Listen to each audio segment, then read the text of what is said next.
안녕하세요. 걸즈 엔지니어링 톡에 오신 여러분들을 환영합니다. 감히 말하건대 오늘 이 시간을 내서 걸즈 엔지니어링 톡에 참석하겠다라고 결심하신 거는 정말 훌륭한 선택이었다라고 말씀드릴 수 있습니다. 그러면 강연을 시작해 보도록 하겠습니다. 먼저 제목에 대해서 말씀을 드려보겠는데요. 저는 제가 어떤 길을 걸어왔는지를 여러분들한테 먼저 말씀을 드려보려고 합니다. 이런 말씀을 드리는 이유는 여러분들이 앞으로 어떤 길을 걸어가면 좋을지를 한번 상상을 해봐라, 그리고 또한 계획을 세워봐라 라는 그러한 의미입니다. 그래서 제목을 My Story, Imagine Your Next. 이 next 다음에 들어갈 글자로는 뭐 커리어라든가 챌린지라든가 무브, 그런 것들이 있을 수 있겠죠. 자, 간단하게 이 한 장의 슬라이드에서 제가 걸어온 길을 모두 담았습니다. 학부는 서울대학교 제어계측공학과를 졸업을 했고요. 졸업을 하자마자 일단 삼성 HP라는 회사에 들어가서 3년 정도 연구원으로 근무를 했습니다. 그리고 나서 서울대학교에 다시 돌아가서 석사를 받았고요. 그리고 유학을 떠나서 미국 텍사스 오스틴이라는 대학에 가서 박사학위를 받았습니다. 그리고 박사학위를 받고 나서 벨랩이라는 곳에 가서 연구원으로 근무를 했었고요. 그 다음에 시스코 시스템즈라는 곳에 가서 하드웨어 엔지니어로 또한 근무를 했었습니다. 그리고서 2002년에 이화여대에 들어왔는데요. 이화여대에 들어와서 이런저런 보직들을 담당하면서 일을 했고요. 그 다음에 작년에 이 대한전자공학회 회장을 맡아서 1년 동안 일을 했었습니다. 그리고 잠깐이지만 국가과학기술연구회 이사장으로 일을 했었고, 그 다음에 오늘 국가과학기술통신부 장관으로 일하고 있습니다. 이러한 여정을 말씀드리는 이유는 이 단계에서 제가 어떤 생각을 했었고 또 어떤 마음으로 그 다음 단계를 가게 되었는지를 한번 말씀드려보고자 하는 것입니다. 먼저 저의 학부 시절입니다. 제어계측공학과에 가게 된 동기를 먼저 말씀을 드리는 건데요.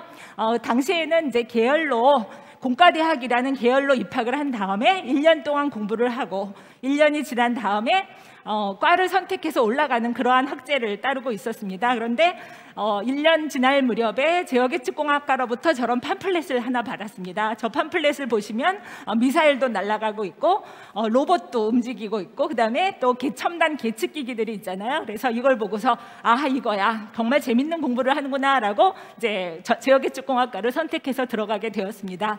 그런데 들어가자마자 1년 동안 엄청난 좌절을 겪었습니다.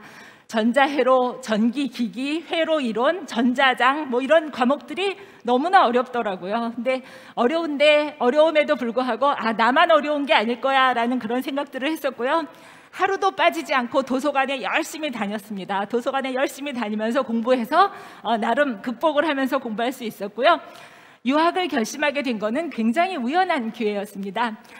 집에 가는 버스를 타고 가고 있는데 버스 안에서 뉴스가 한 토막이 나오는 겁니다. 올해도 정부는 국비 유학생 100명을 선발하여 라는 뉴스를 딱 듣는 순간 경제적인 문제 때문에 유학 같은 거는 꿈도 안 꾸고 있었거든요. 그런데 저거다, 나도 저거 받아서 유학을 가야겠다라는 생각이 들었습니다. 그래서 그때부터 그런 상상을 했죠. 미국 대학 넓은 캠퍼스에 가서 두꺼운 전공책을 딱 들고 캠퍼스를 걸어 다니는 제 모습을 상상하게 되고 그런 모습에 나를 꼭 보고 싶다라는 그런 생각을 했습니다. 그래서 이제 유학을 결심을 하고 유학 준비에 나섰습니다. 그리고 나서 대학을 졸업하자마자 국비유학 시험에 도전을 했습니다. 그런데 탈락을 했습니다. 국비유학 시험은 1년에 한 번밖에 없기 때문에 1년 동안 놀 수는 없으니까 일단 취업을 했습니다. 그래서 삼성 HP라는 곳에 취업을 해서 처음에는 좋았습니다. 평생 처음으로 시험 없이 그냥 일만 하면 되는 그런 세상에 살게 된 것도 좋더라고요. 그런데 아무튼 그 다음 해에 국비유학 시험을 또 봤는데 또 떨어졌고, 그 다음 삼성 HP에서 계속 일을 하면서 그 다음 해에 또 국비유학 시험을 봤는데 또 떨어졌습니다. 떨어지는 이유를 몰랐었는데 주변에 국비유학 시험에 붙어서 유학을 떠나는 선배들을 하나씩 둘씩 보다 보니까 그분들이 모두 석사학위자더라고요. 그래서 이 시험은 학부 졸업자보다는 석사를 받은 사람들한테 유리한 제도구나 라는 생각이 들어서 그때 다시 서울대학교 제어계측공학과에 돌아가서 석사학위로 하기로 결심을 했습니다. 그래서 석사 과정에 입학을 했고요. 그리고 석사 과정을 다니면서 결혼을 했습니다. 그리고 석사 졸업 후 다시 도전을 해서 그때는 딱 붙었습니다. 딱 붙어서 심지어 유학 갈 마음이 별로 없었던 남편까지 같이 붙어서 국비 유학생 부부가 되어서 미국 텍사스 오스틴 대학으로 유학을 떠나게 되었습니다. 박사과정 시절의 사진입니다. 우리 박사 같은 랩에 있던 사람들이고요. 그 다음에 밑에 사진은 남편이랑 같이 졸업식 때 찍은 사진인데요. 가서 공부를 하는 자체는 그렇게 어려운 일은 아니었던 것 같은데 영어를 사용하여 생활하는 일이 굉장히 어렵더라고요. 그래서 여기 호퍼라고 써 있는데 뭐냐면 당시에 버거킹이 한국에 없었거든요. 근데 버거킹에 가서 May I have a hopper? 이랬더니 못 알아듣고, 그 다음에 또 점원이 here or to go라고 말하는데 그걸 못 알아들어서 아무 때나 고개를 끄덕였더니 어떨 때는 빵이, 그러니까 햄버거가 종이봉지에 싸서 나오고 어떨 때는 쟁반에 나오고 그러는데 한참 동안 그 이유를 몰랐었습니다.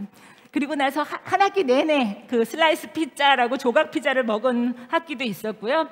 그런데 저희 지도 교수님은 굉장히 칭찬에 후한 분이셨습니다. 그래서 제가 요만한 결과를 보여드려도 슈퍼, 엑셀런트 이러면서 너무나 칭찬을 아끼지 않으셨어요. 그래서 지도 교수님 덕분에 내가 잘하고 있어 라는 생각을 하면서 공부를 했었습니다. 그리고 박사과정을 하면서 저희 큰아이가 태어났고요.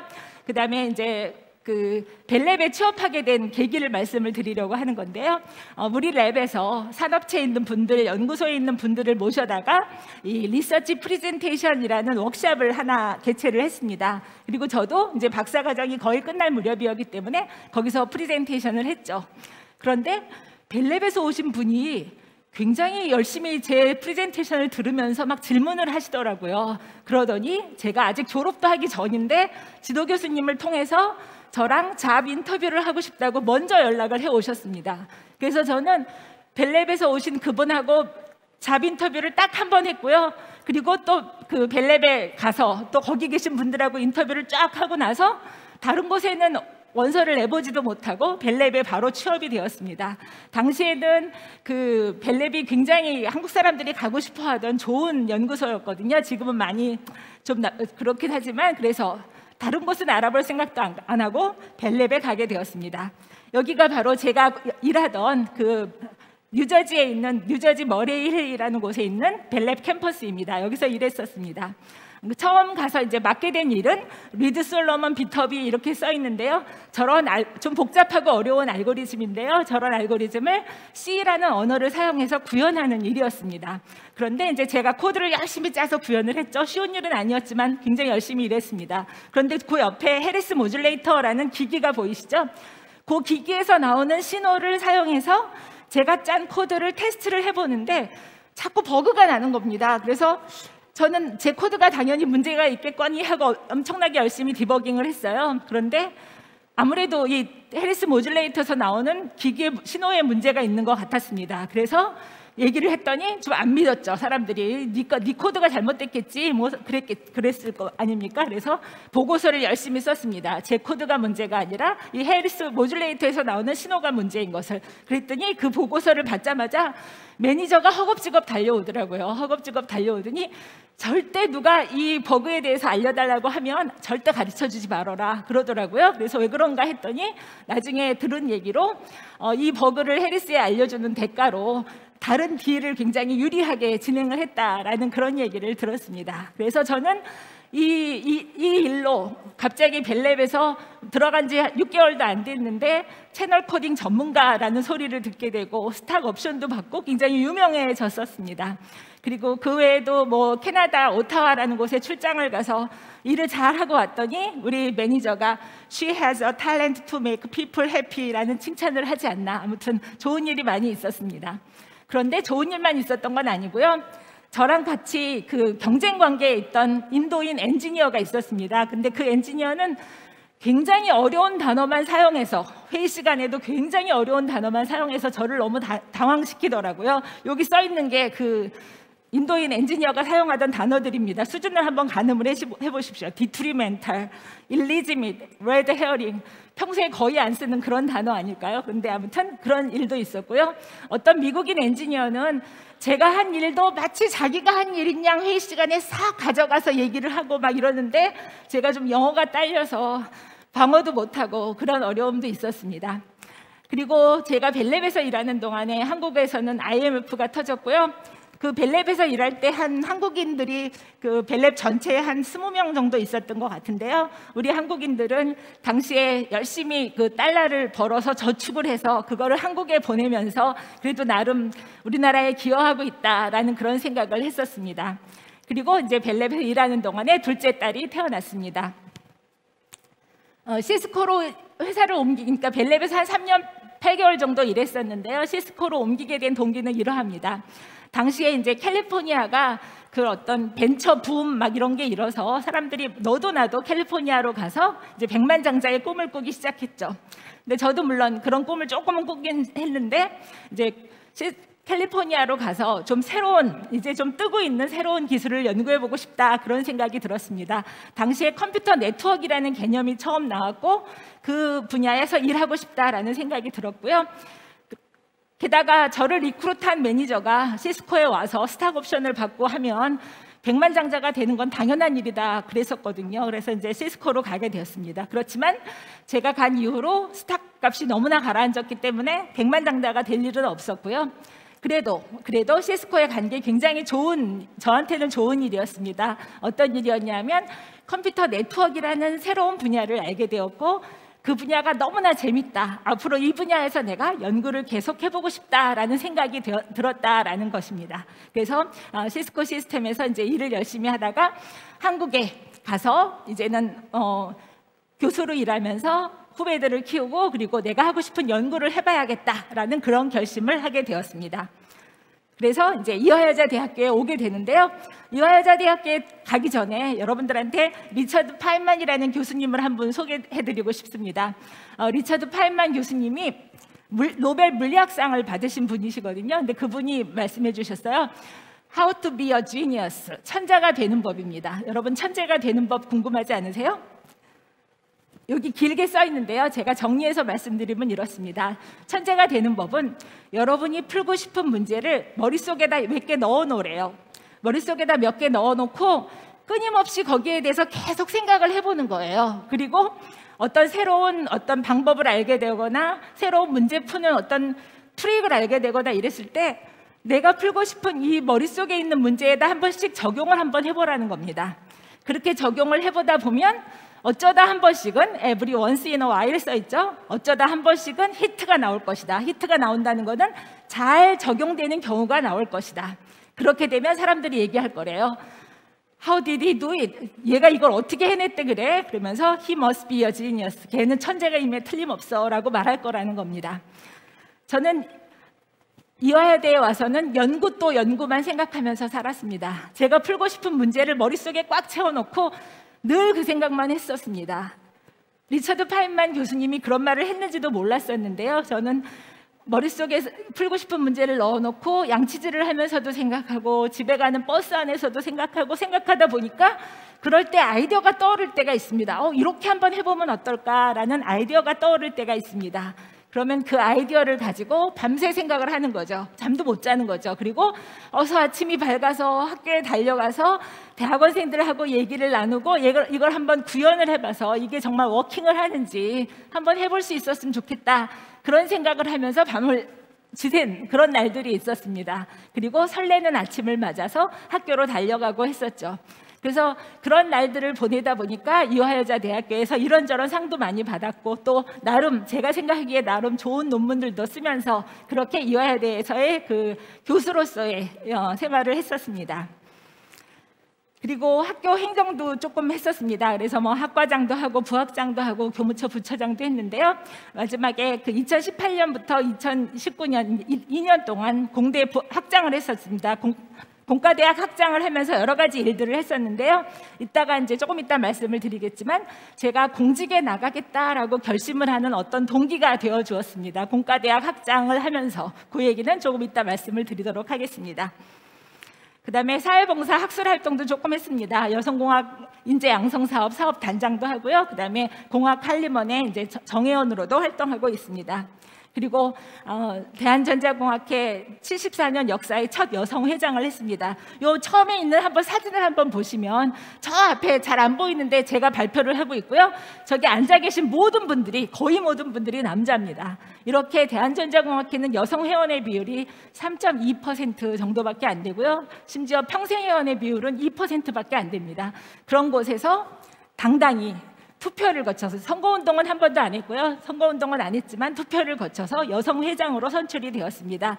여성회장으로 선출이 되기까지 2007년에 총무간사를 시작해서 이사로 6년간 열심히 일했고 상임이사로 4년, 부회장으로 4년 열심히 일한 덕에 그다음에 회장으로 선출이 되었습니다. 그래서 회장을 하면서 학술활동 우수학회라고 과기정통부 장관상도 받고요. 그다음에 역대 최대 규모의 학술대회를 개최하기도 하고 했습니다. 앞서 말씀드린 제가 공직에 나가겠다라고 결심을 했던 동기가 공과대학 학장이랑 이 대한전자공학회 회장에 있는 것 같습니다. 기관장을 한번 해보고 단체를 한번 이끌어 보니까요. 제가 열심히 연구해서 좋은 논문을 쓰는 것도 굉장히 보람 있는 일이지만 이 기관의 장으로서 새로운 제도를 만들고 정책을 만들고 하는 것들이 더 많은 사람들한테 유익을 주는 것 같다 그런 생각을 했습니다. 그래서 한번 나도 공직에 나가서 기관장으로 일해봐야겠다라는 그런 결심을 했습니다. 그래서 열심히 찾아봤죠. 어떤 자리에 갈 수 있나 열심히 찾아봤는데 국가과학기술연구회라는 곳에서 이사장을 뽑고 있더라고요. 그래서 여기다 지원서를 정말 열심히 썼습니다. 지원서를 정말 열심히 써서 지원을 하게 되었고요. 그다음에 여성과총 회장님한테 연락을 드려서 추천서를 좀 써줄 수 있는지 여쭤봤더니 또 흔쾌히 써주시겠다고 하더라고요. 그래서 추천서를 받아서 이 국가과학기술연구회 이사장직에 지원을 했습니다. 그리고 굉장히 오래 기다리긴 했는데요. 될 거라고 생각을 못했었는데 덜컥 돼버렸습니다. 그래서 엄청 부담감을 가지고 아주 뭐랄까 처음 해보는 일이기도 하고 국가과학기술연구회는 어떤 그 기관이냐 하면은요, 우리나라에 25개 그 연구 관련 출연연이 있는데 그 출연연을 이끄는 곳입니다. 그런데 제가 출연연 경험도 없고 그다음에 국가과학기술연구회라는 곳에 대해서도 잘 모르지만 이 중책을 맡게 돼서 엄청난 부담감을 갖고 제가 일을 하기 시작했습니다. 그런데 나름 보람을 갖고 일을 시작해서 한 2달쯤 지났었는데요. 덜컥 연락을 받았습니다.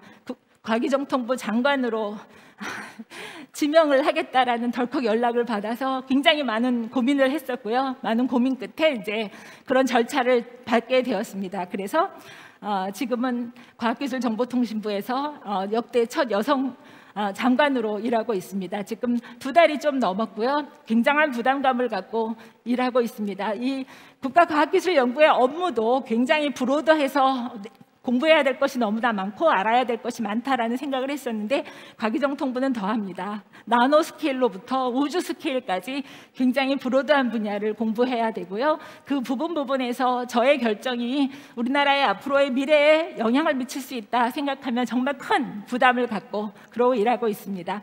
여기는 이 슬라이드는 여성과학기술인 생애주기 프로그램으로 그냥 간단한 예를 한번 보여드리고 싶은 건데요.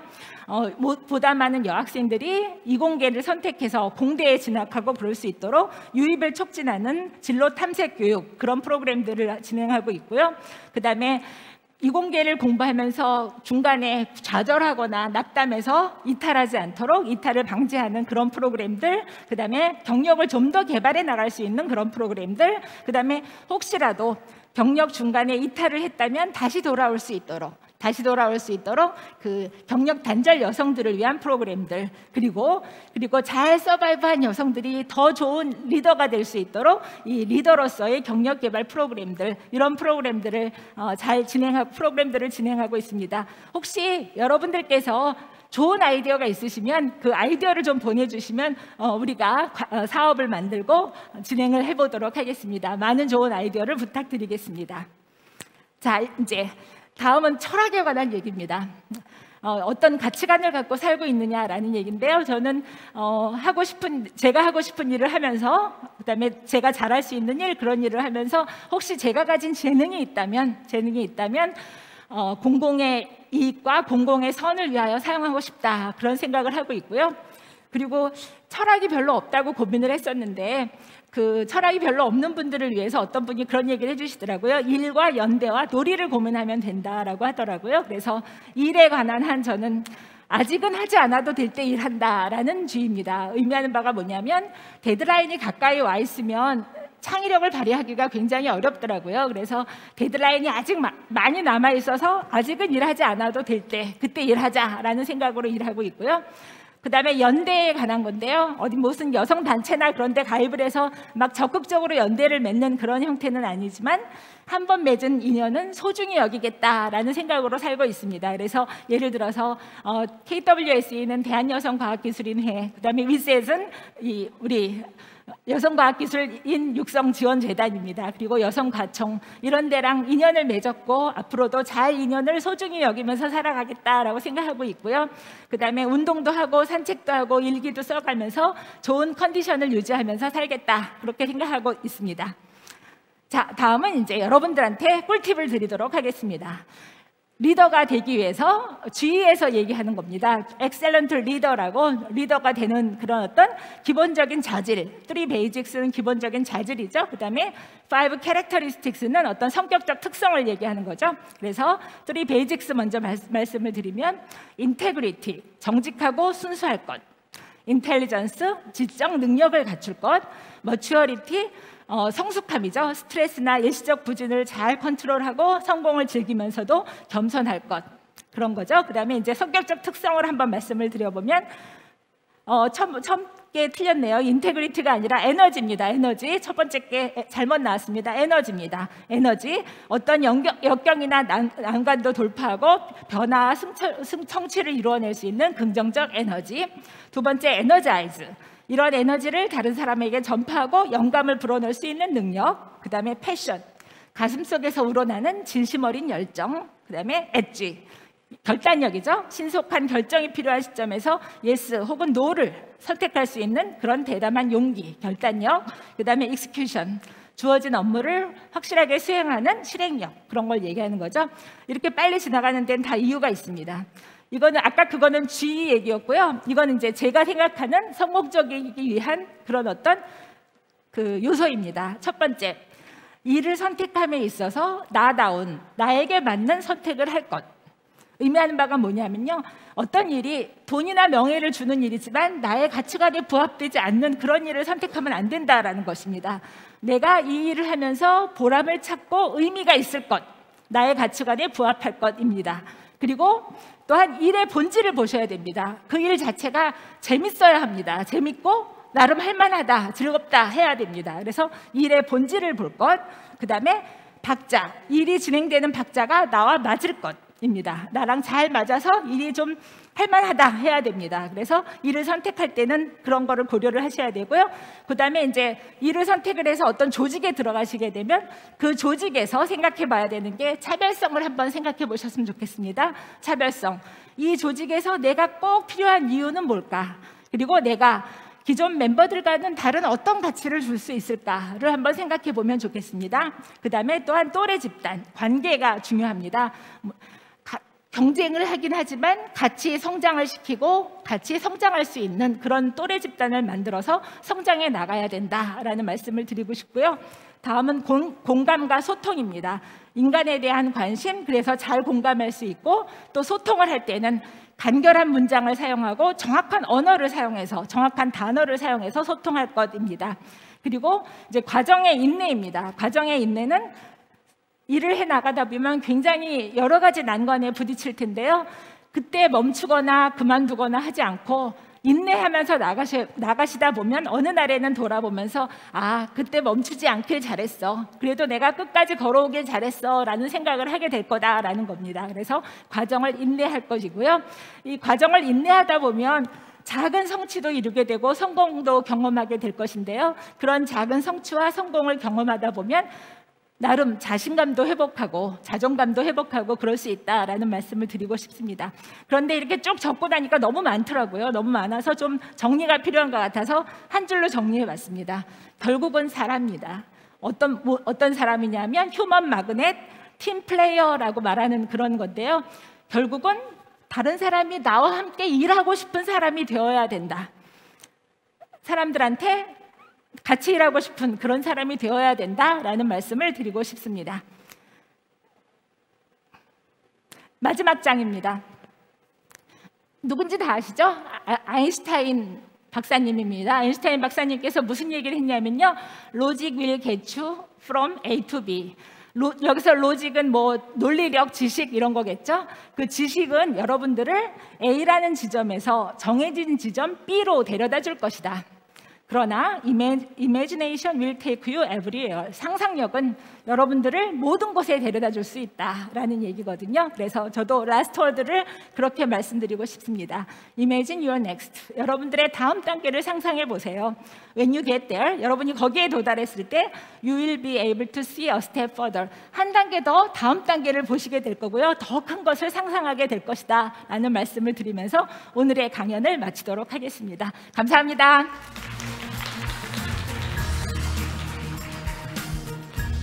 네, 장관님 어떤 길을 걸어야 될지, 그리고 성공한 과학자가 되려면 어떻게 해야 되는지와 관련된 좋은 이야기들 너무 감사드립니다. 네, 감사합니다. 네, 제가 실시간으로 유튜브 제보를 받았는데요. 네. 현재 약 400명의 학생들이 참석을 하고 있다고 들었습니다. 네, 두 댓글만 읽어드려도 될까요? 네. 네. 매우 인파워링되고 힘이 나는 강연 감사합니다 라고 말씀을 남겨주셨고요. 그리고 이런 거는 직접 가서 들어야 되는데 너무 아쉽습니다 라는 의견도 있었습니다. 네, 또 저는 개인적으로 장관님께 너무 궁금한 점이 저도 많지만 온라인으로 함께하는 미래 여성과학자 분들에게 질문을 먼저 받아보려고 하는데요. 네, 그러면은 질문을 받아보도록 하겠습니다. 질문을 하시는 분들에게는 과학도서 공학하는 여자들이라는 책을 증정을 드리고 있으니까요. 혹시 질문하실 분들은 주저하지 마시고 손을 번쩍 들고 흔들어 주시면 되겠습니다. 네, 이번 패널에 우지윤 선생님께서 학생께서 질문을 해주시면 될 것 같은데요. 질문해 주세요. 우리나라 정부에서 가장 주목받고 있는 과학기술 분야는 무엇인가요? 우리나라 정부에서 가장 주목받고 있는 공학기술 분야를 말씀하셨나요? 네, 질문? 저도 그렇게 들었습니다. 네, 좋은 질문입니다. 여러분 기억하시겠지만 대통령께서 미국에 가서 한미 정상회담을 진행하고 오셨지 않습니까? 그래서 거기서 몇 가지 기술들이 앞으로 우리나라의 경쟁력을 갖추게 될 기술들이 소개가 됐었습니다. 그래서 말씀을 한번 드려보면 우주기술, 앞으로 우주기술이 민간으로 많이 뻗어나가서 크게 발전할 것 같고요. 그 다음에 통신 네트워크 기술 중에 6G라고 얘기를 하는데요. 지금 우리가 사용하는 건 5G 기술이잖아요. 그래서 6G 기술, 그 다음에 바이오 기술. 왜냐하면 요즘 여러분들도 잘 알다시피 코로나19와 같은 감염병이 앞으로는 계속될 수 있다라는 그런 그러니까 그런 예측들이 있거든요. 그래서 감염병을 연구하기 위한 바이오 기술, 그런 게 있을 수 있고요. 또 뭐가 있을까? 네, 일단 그 생각나는 건 그 정도 생각이 나네요. 예. 네, 장관님 그 유방 기술에 대한 좋은 답변 감사드리고요. 한 가지 더, 반도체 기술. 여러분 반도체 기술 엄청나게 중요합니다. 앞으로 우리의 먹거리에 반도체 기술이 꼭 들어갑니다. 네, 네, 답변 감사드립니다. 네. 그러면은 한 질문을 하나만 더 받아봐도 괜찮을까요? 네. 네, 그러면은 질문을 하나, 네, 강예린 님께서 질문을 해주셨는데요. 네, 안녕하세요. 잘 들리실까요? 네. 네, 장관님의 강의 정말 잘 들었습니다. 맨 처음에 시작할 때 이제 장관님께서 화려한 경력을 보여주셨는데 그러한 경력을 쌓으시면서 어려운 일도 많이 겪으셨을 것이라고 생각됩니다.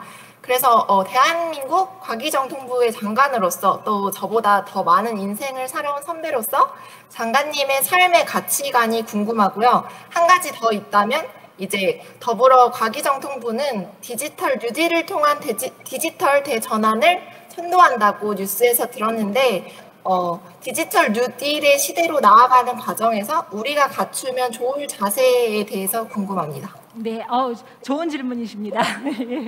아까 가치관과 관련해서는 아까 잠깐 말씀드린 바 있는데요. 일단 자신이 좋아하는 일을, 잘할 수 있는 일을 선택해서 그다음에 내가 가진 재능이 있다면 나름 그러니까 공공의 어떤 이익을 위해서 쓰자라는 게 저의 가치관의 가장 주된 것을 잡고 있는 것 같고요. 근데 그것보다 더 중요한 건 사실 일하는 게 즐거워야 됩니다. 즐겁게 일할 수 있어야 된다라는 그런 생각이 들고요. 다음 디지털 뉴딜에 대해서 질문 주셨는데요. 디지털 뉴딜은 여러분 잘 아시겠지만 이제 디지털 대전환의 시대가 오고 있습니다. 굉장히 많은 산업들이 디지털 기술을 활용해서 앞으로 그러니까 디지털 상에서 어떤 새로운 서비스를 만들고 새로운 제품을 만들고 이러면서 앞으로 산업이 바뀌어 나가는 거거든요. 그래서 전환이라는 말을 쓰는 거거든요. 그래서 디지털 대전환을 준비하셔야 되는데 그럴 때 꼭 필요한 기술이다라고 하면 소프트웨어 기술을 들 수 있을 것 같습니다. 그래서 소프트웨어는 누구나 배워야 되는 어떻게 보면 기본적인 수학이나 이런 것처럼 기본적인 언어가 되는 것 같고요. 그다음에 소프트웨어 기술에 더해서 데이터를 잘 다룰 수 있는 능력, 예를 들어 AI까지 나아가면 더 좋고요. 그런 능력을 좀 키워가면 좋겠다. 그런 말씀을 드리고 싶습니다.